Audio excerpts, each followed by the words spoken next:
The Bucs lose another one in overtime without ever touching the ball. That and more on today's episode of Locked On Bucs.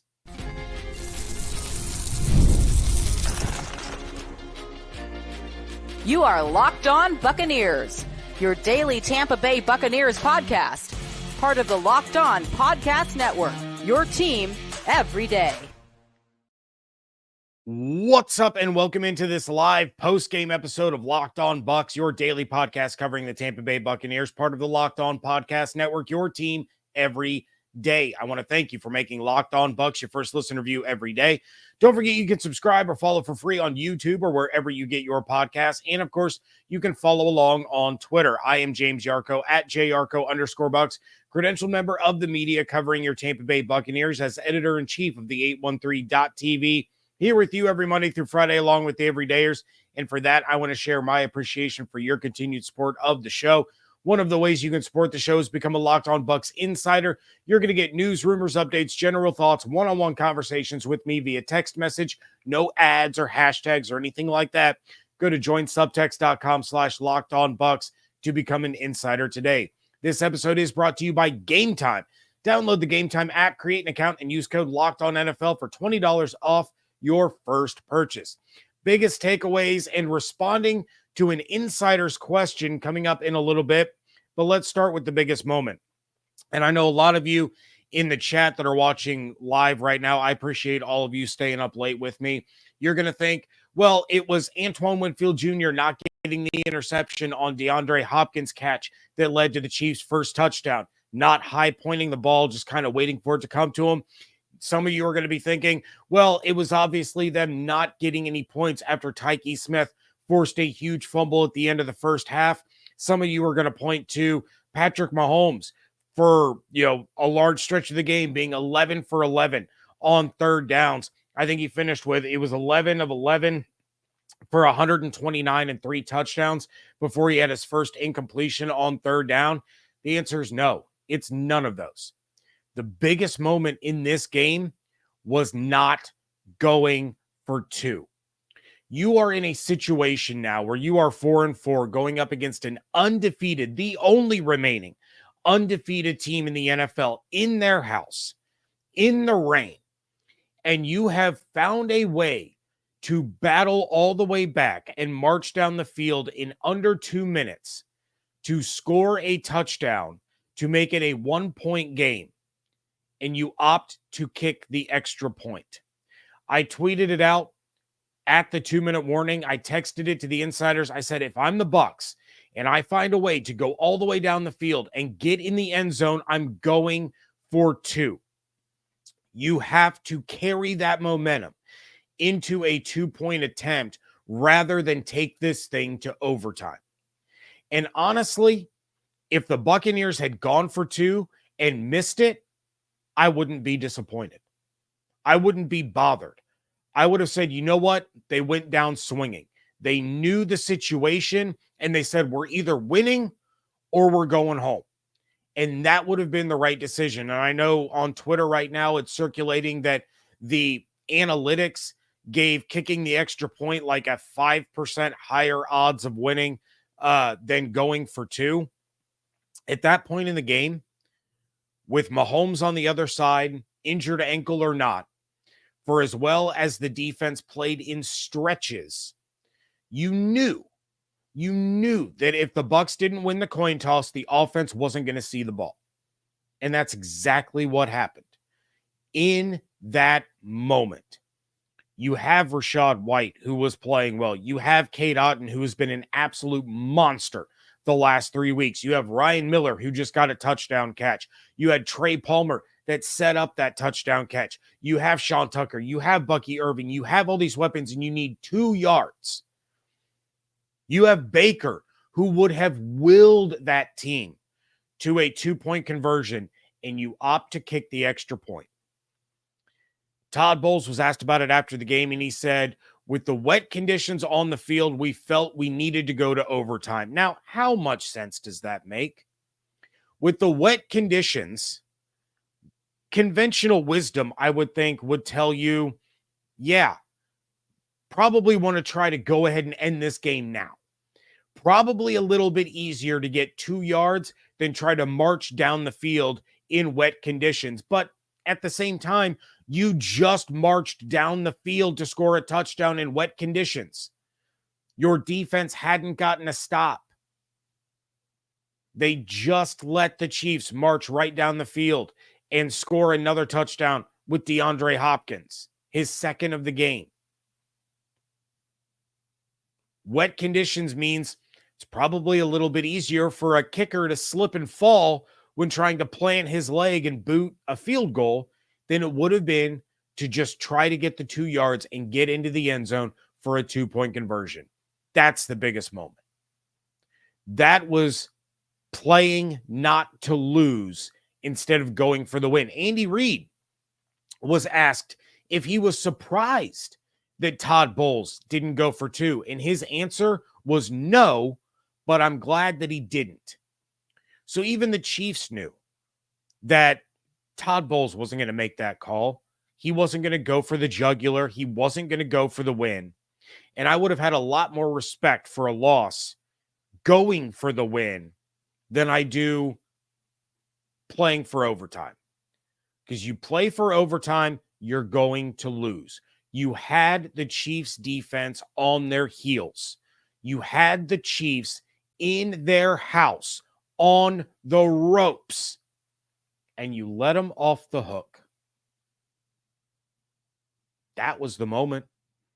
That was the moment that the Bucs could have stolen this game, because I wasn't giving them much of a chance. Most people weren't giving him much of a chance. And without Mike Evans, without Chris Godwin, without any of your starting corners outside of Zion McCollum, you managed to fight tooth and nail and get this game to where it was at the end, but you didn't have the guts to pull the trigger on the 2-point conversion.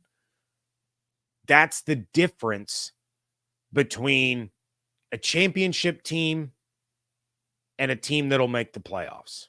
And I still think the Bucs are going to make the playoffs. I do. You're going to have Mike Evans coming back. You have Liam Coen in his bag. You have an offense that can overcome the deficiencies of a defense with a schedule coming up here starting in 3 weeks. You got the Niners, then you got the bye week. So 3 weeks, you have a schedule where you're going to face one team that's above 500. The Bucs can make the playoffs. They can go 4-6 into the bye and still end up 10-7. But this is why they're not a championship team yet. Outside of the deficiencies on the defensive side of the ball, outside of some of the holes that they have to fill in the offseason, outside of having to make sure that they bring back Chris Godwin, it's decisions like that that separate the champions from borderline contenders.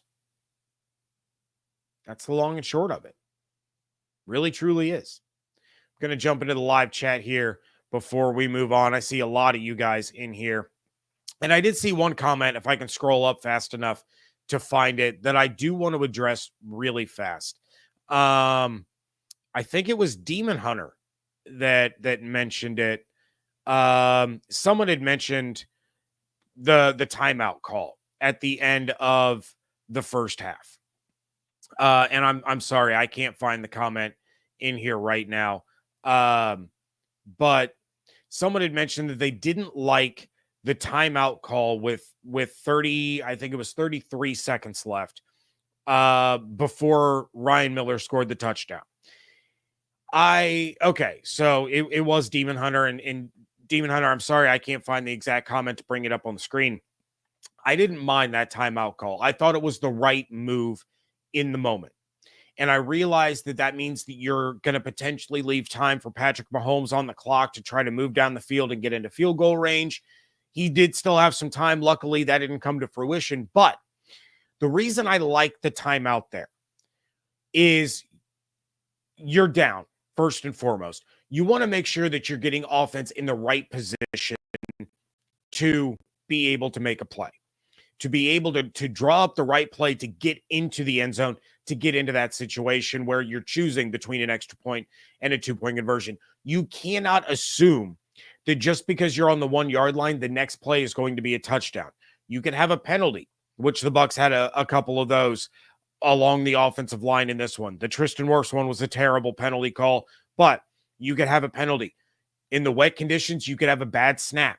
You want to make sure that you're putting your offense in the best chance to succeed.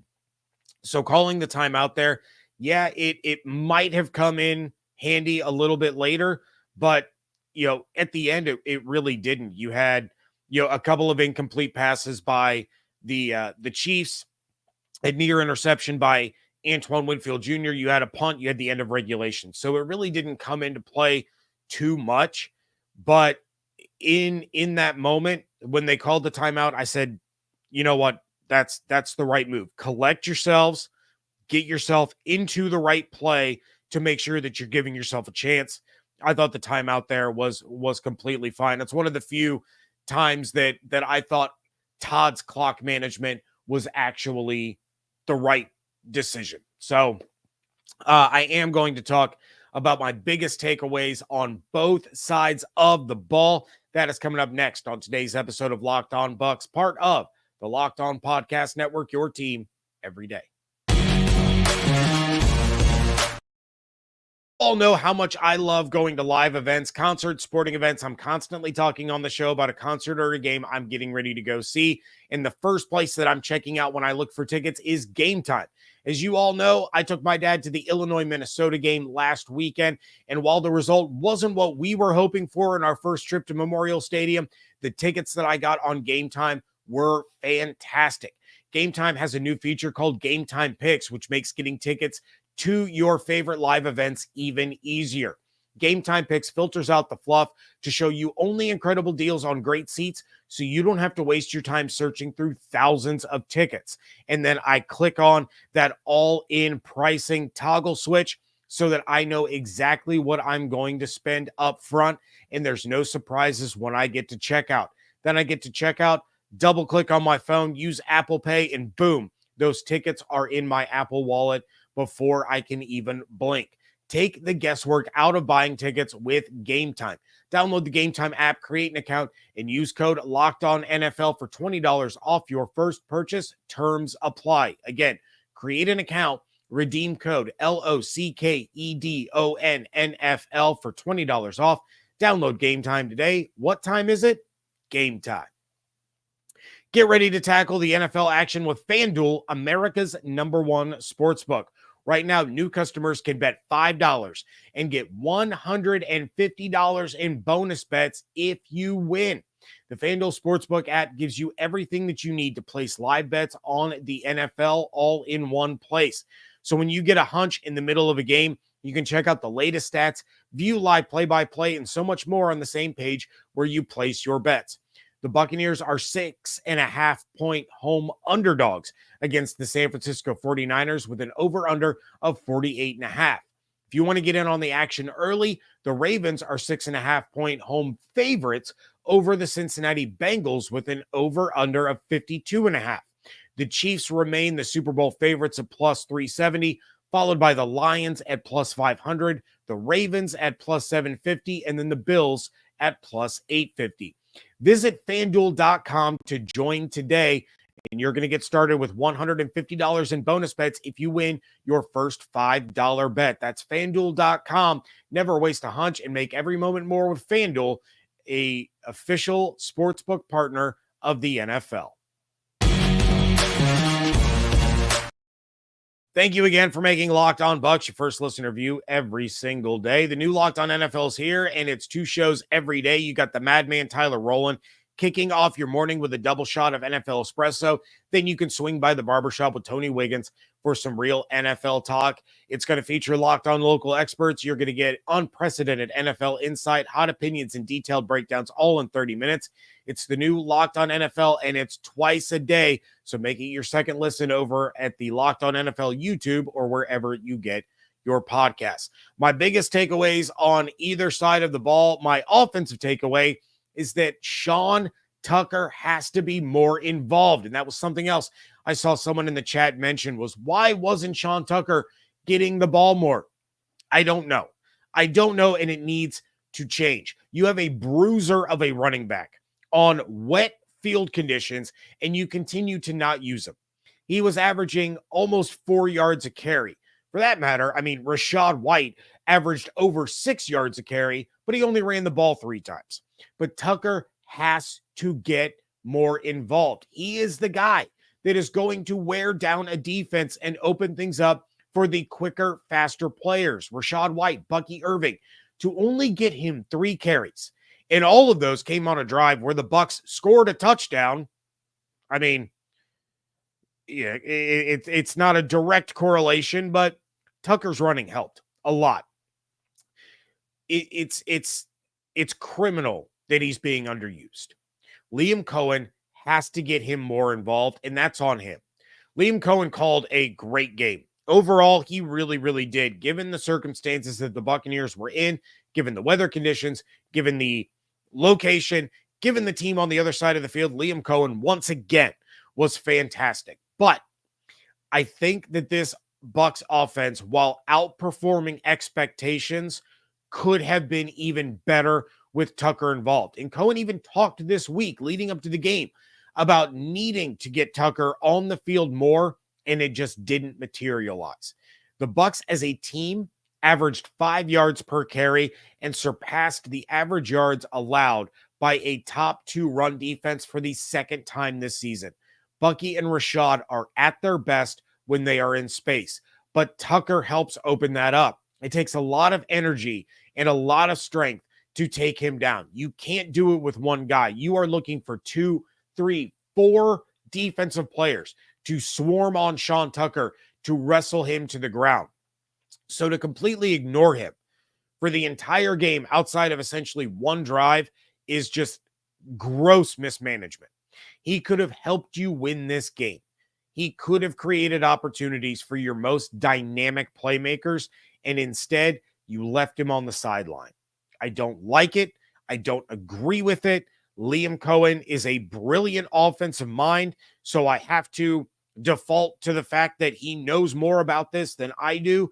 I just know the eyeball test, and the eyeball test tells me that the Bucs offense becomes more effective when Sean Tucker is more involved. You're going up against something similar with the 49ers next week. They have a stout defense. They have an incredible pass rush. They have one of the most feared defensive players in the NFL in Bosa. You have Fred Warner, one of the best linebackers in the NFL. Sean Tucker has to be part of that game plan if the Bucs are really going to be able to try to open things up for guys like Rachaad, Bucky, Cade, who is, I will say K-Dot is absolutely tearing it up, but Tucker really helps this offense, and he helps wear down the defenses. Get him more involved, Liam. It's gonna help. My defensive takeaway is that missed opportunities are too much to overcome. This defense is bad. It's real bad. But they did play well for stretches of this game. You had 4 sacks between Kalijah Kancey and Vita Vea at crucial times. That was huge. KJ Britt played better than he has in well over a month, maybe better than he has all season. I really don't have many bad things to say about KJ Britt in this game. And he had a tip late in the game that almost turned into an Antoine Winfield Jr. interception that could have led to a Chase McLaughlin field goal. But Levante David is out there making plays. You have, William Golston out there making plays. Zion McCollum making plays. But when you're an overall bad defense and you have an opportunity fall in your lap, you have to take advantage of it or it's going to cost you. Antoine Winfield Jr., outside of the moment that I just mentioned, he had 2 legitimate chances in this one, and he failed to convert on either of them. The first, of course, came in the first half when he stood and waited for a ball to fall into his arms instead of attacking it.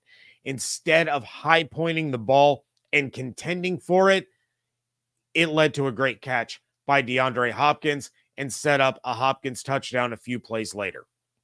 That should have been an interception. You saw the play unfolding and you're going, that's going to be an interception by Antoine. And he just stood there and waited. You have to attack that football. I know DeAndre Hopkins isn't what he used to be, but he's still a Hall of Fame caliber wide receiver. And he's going to make a play when he has an opportunity.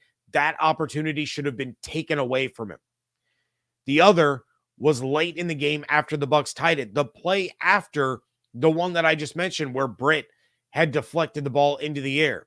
Not much time on the clock, but Winfield misses an interception on a play that he read beautifully. And that could have set up a game-winning field goal by Chase McLaughlin. There was enough time on the clock for Baker to get a quick out to the sideline to Otten, to Shepard, who was absolutely dominating late in that game, was a huge reason the Bucs were even able to tie it up to begin with. But you have to come away with those plays. Tyke Smith had a key play early, forcing a fumble of Travis Kelce. Winfield gets paid to make those plays, and he didn't make either one. And don't get me wrong, I'm not saying that Winfield is a bum or he's bad or overpaid or anything like that. He is the best safety in the league. So it's those plays that we all expect him to make. And when he doesn't, it is glaringly obvious. Those are the plays that got him the contract that he has. To have two shots at it and miss both times were brutal. Making a play on either of those could have changed the outcome of this game. And when you have a defense as bad as Tampa's, you have to take advantage of any chance that you get, because it's likely the only way that you're going to get off the field and salvage a game. Got to have those plays without question. And, there's not a lot of playmakers left out there. You got Antoine, you got Vita, you got Cansey, you got Levante, you got Zion. But those opportunities are the ones that you have to come away with if you're going to overcome the loss of Mike Evans and Chris Godwin on offense, and you're going to overcome some of the glaring deficiencies that you have on that defensive side of the ball. I am going to answer a question about whether or not an era is coming to an end. That is coming up next on today's episode of Locked On Bucs. This episode is sponsored by BetterHelp. When your schedule is packed with kids' activities, big work projects, and more, it's easy to let your priorities slip. Even when we know what makes us happy, it's hard to make time for it. So many of us put all of our focus and energy into making sure that we're there to provide for other people, always putting ourselves on the back burner, and that can lead to problems building up when you leave yourself there too long. That's why it's so important to treat your mental health with the same care and attention that you give to everyone else in your life. If you're thinking of starting therapy, give BetterHelp a try. It's entirely online, designed to fit around your busy schedule so that you don't have to leave yourself on the back burner anymore. Just fill out a brief questionnaire to get matched with a licensed therapist, and you can switch therapists at any time for no additional charge. Never skip therapy day with BetterHelp. Visit BetterHelp.com/lockedon today to get 10% off your first month. That's BetterHelp, HELP.com/lockedon. Whether you're dodging tackles on the field or cheering from your couch, the Joint Chiropractic has your back, literally.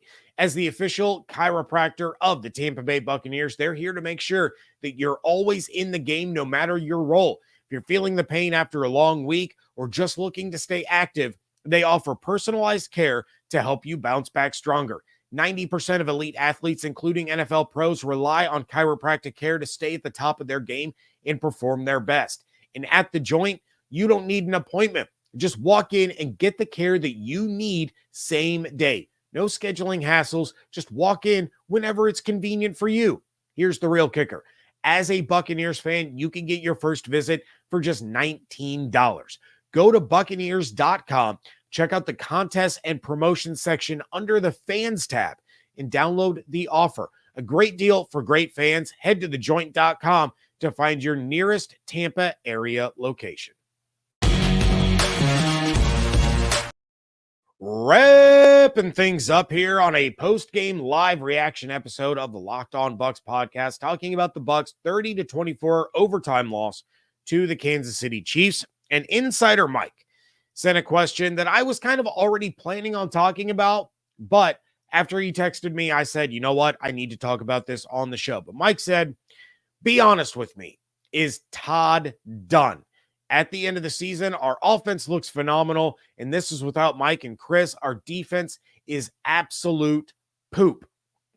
Bantry, I saw you in the chat way early on. I don't know if you're still here or not, but you were talking about how you were glad not to see a bunch of fans talking about Todd Bowles being, should be fired and all this stuff. The question is, though, is Todd done?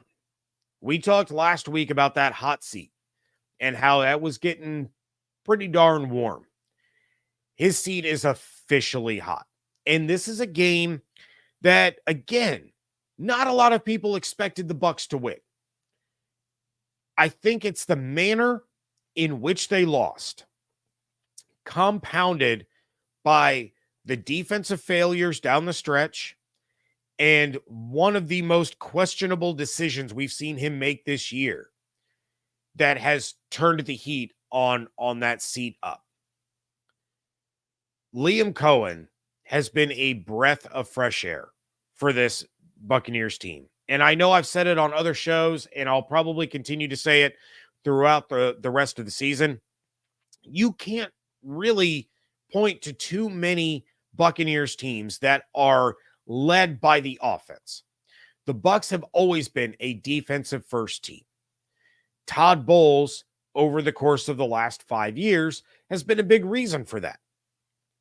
Now, something I said on the Blitz was that the Bucs, because of injuries, because of some issues, don't have the full personnel to do what Todd normally does. Now, Todd can't control the injuries, but part of the personnel issues are on him. He picked the personnel to run his defense. And there have been quite a few failures. There have been quite a few disappointments. Yaya Diaby has not lived up to the hype train. He had some good plays on Monday night, but he has not lived up to the offseason hype.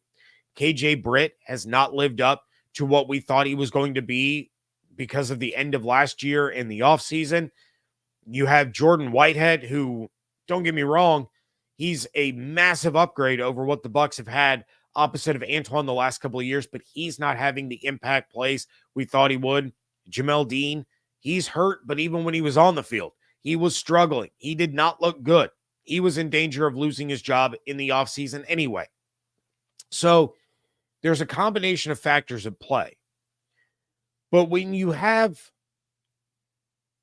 week after week after week, questionable and borderline bad decisions coming from your head coach, whether it's situational, whether it's time management, whether it's not adjusting to your personnel, there are just too many questions about Todd as a head coach week in and week out.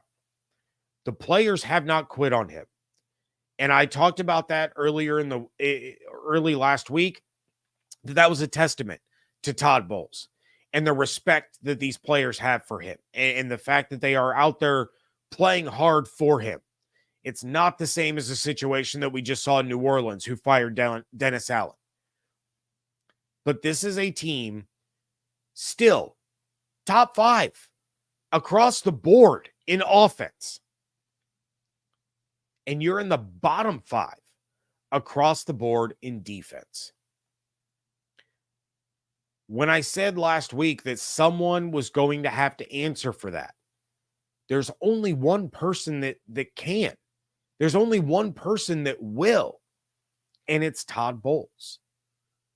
And I just said earlier in this show that I still think the Bucs are going to make the playoffs, and I do. That doesn't mean that if they make the playoffs that Todd Bowles' job should be safe.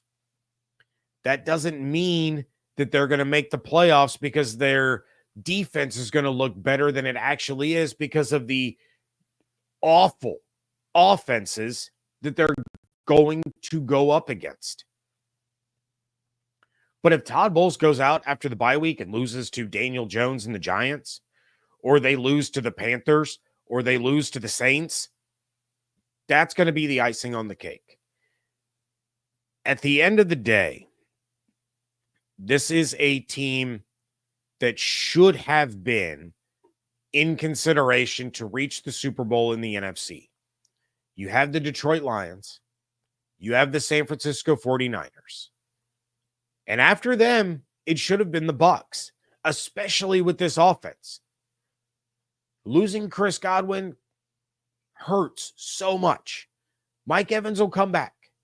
And hopefully he goes on a tear and hits his 1,000 yards. He's going to be cutting it real close. But when you're losing games against offenses that you should be dominating, because this defense just can't seem to figure out heads from tails, and you have a defensive-oriented head coach that was promoted from defensive coordinator, this Bucs roster deserves better. The Bucs fans deserve better. You have guys out there breaking their bodies in half. Baker Mayfield fights for every inch that he can get. Cade Otton is jumping up knowing he's going to get blasted, and he's coming down with tough catches. And the defense lets them down time and time again. And again, some of it's personnel, but the finger has to be pointed at Todd Bowles. And when you hear the same bad excuses for the same bad decisions week after week after week, at some point, enough is enough. And the dam is going to break. So, Mike, to answer your question, to answer those of you in the live chat, I think it's going to be really difficult at this point in time for Todd Bowles to be the head coach of the 2025 Buccaneers team. Liam Coen is going to be highly sought after on the head coaching market. You could hire me to go be the defensive coordinator and get these kinds of results. The Bucs can't afford to lose Liam Coen. And if they have to make a choice between their top 5 offense and their bottom 5 defense, they're going to keep the guy running the side of the ball that's in the top 5 in the NFL across the board. That's going to do it for this episode. I will be back with Evan tomorrow. Hopefully, I actually haven't checked with Evan yet, but should be back with Evan Klosky for a WTSP Wednesday coming up tomorrow. In the meantime, though, please check out everything going on over at the 813.tv. Make sure you're subscribed on YouTube or wherever you get your podcasts. Become a Locked On Bucs insider. Go to joinsubtext.com/LockedOnBucs to become an insider there. And, of course, follow on Twitter at LockedOnBucs, at @JYarcho_Bucs. Hope you all have an absolutely outstanding day. Stay safe, stay healthy, fire the cannons. Want to thank you so much for joining me right here on Locked On Bucs, part of the Locked On Podcast Network, your team every day.